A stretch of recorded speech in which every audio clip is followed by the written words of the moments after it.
les raccourcis réalisés en termes de développement dans les provinces du Sud depuis 1975. Je parlais tout à l'heure du nouveau modèle de développement des provinces du Sud. Il avait tracé une ambition. Et l'une des premières ambitions, c'est de permettre de réunir les conditions pour créer de la richesse, qui aura un effet d'entraînement donc sur le niveau de vie des populations et sur le développement donc global des 3 régions des provinces du Sud. Et cette ambition, c'est de passer de 10 milliards de dirhams de PIB en 2010 à 22 milliards et demi en 2025, date pour laquelle Sa Majesté le Roi avait donné des indications, des orientations pour l'élaboration donc du nouveau modèle de développement donc des provinces du Sud. Alors qu'est-ce qu'on constate en 2024? Ce sont les chiffres livrés, les derniers chiffres livrés par le recensement général de la population et de l'habitat du Haut Commissariat au Plan. Non seulement on a dépassé cette ambition, puisque les résultats réalisés montrent qu'en 2024, le produit intérieur brut des 3 régions des provinces du Sud a atteint 76 milliards. Et donc, avant même la date objectif qui est 2027, ce qui a eu un impact sur le PIB par habitant, qui est passé pour les 3 régions des provinces du Sud d'une moyenne, elle a atteint une moyenne de 66 108 dirhams par habitant, alors que la moyenne nationale est de 35 770. J'ai d'autres indicateurs, mais on voudrait d'abord écouter les autres, que ce soit sur l'éducation,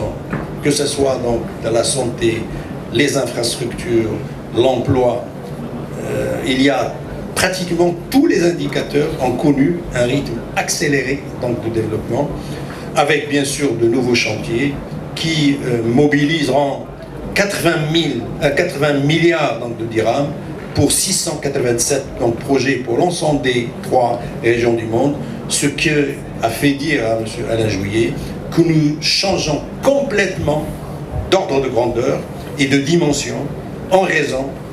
du rôle futur que vont jouer les provinces du Sud, non seulement dans le cadre du Maroc des régions, mais dans le cadre de cette grande zone atlantique, Méditerranée et Afrique, mais aussi monde arabe et Asie. Autant dire que ce nouveau rôle va être stratégique dans le cadre donc, des transformations que connaît le monde nouveau. Et je repose la même question au professeur Andrés Ordonez. Quel regard, vous aussi, en Amérique latine, et particulièrement au Mexique, vous portez donc, sur le chemin parcouru depuis donc, la marche verte en 1975, et quelle va être la nouvelle dynamique que va créer, et qui crée déjà, donc, le projet d'autonomie dans le cadre de la souveraineté nationale, puisque aujourd'hui, on voit concrètement, à la fois en termes de développement, mais en termes aussi donc, de diplomatie, une vraie dynamique nouvelle qui se traduit en termes d'investissement, ou du moins d'intérêt réel,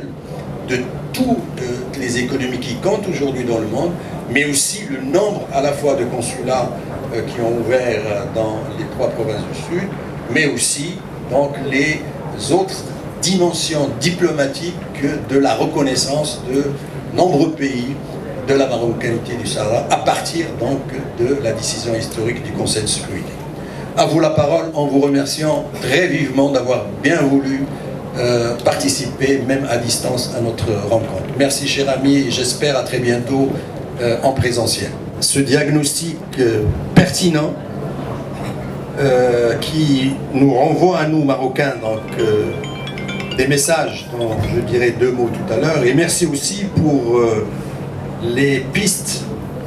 que vous proposez pour que le monde latino-américain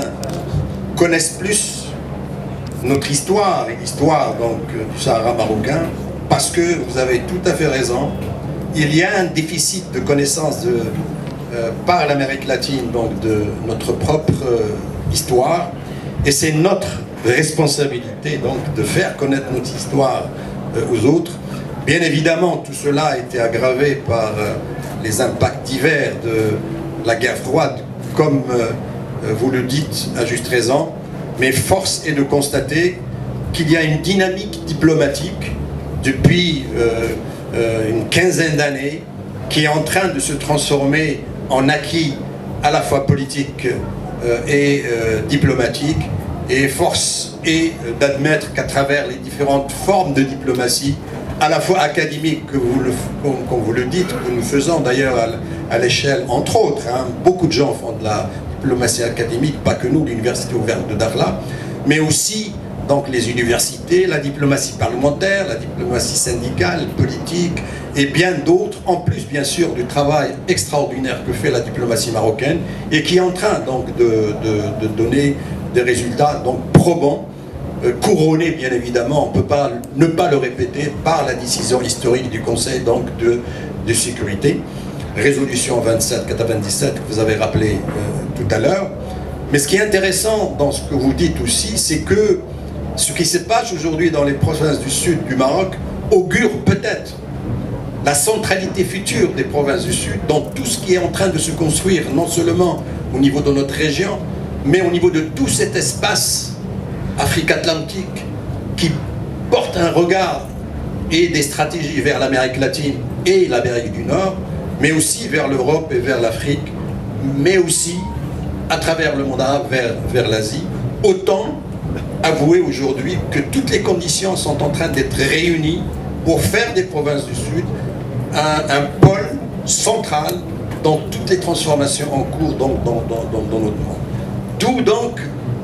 les bases déjà en cours de construction pour bâtir de nouvelles générations d'intégration régionale où la coopération sud-sud, pas uniquement intra-africaine, mais entre l'Afrique et l'Amérique latine à travers le Maroc, mais aussi à travers donc l'Amérique latine vers d'autres régions du monde. Autant dire là que très certainement les provinces du sud du Maroc,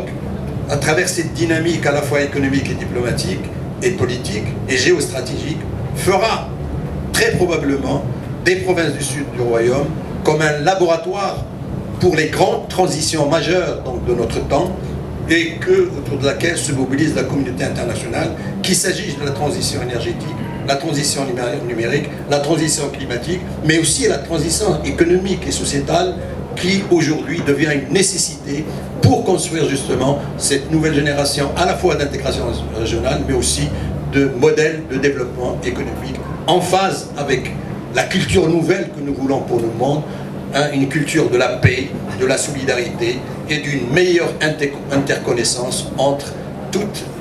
l'Afrique, l'Amérique latine et l'Asie bien évidemment, sans oublier les rapports que nous devons avoir avec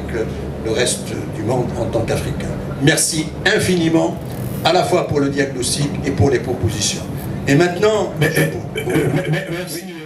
قبل ما تخرجوا ما تنساوش تابوناو في 20 فبراير وتابعونا على المواقع التواصل الاجتماعي.